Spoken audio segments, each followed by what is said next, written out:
This pose stretches your groins, hamstrings, and spine and strengthens your legs.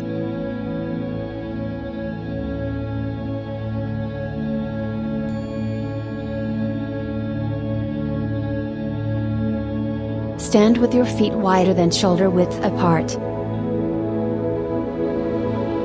Turn your left foot to the left and your right foot 60 degrees to the left. Slightly shift your hips to the right, then bend your torso to the left, and press your right hand on the floor. Extend your left arm toward the ceiling and turn your head to look at your left hand. Hold this pose. Breathe naturally. If you feel it's too hard, you can put your hand on your leg instead of the floor.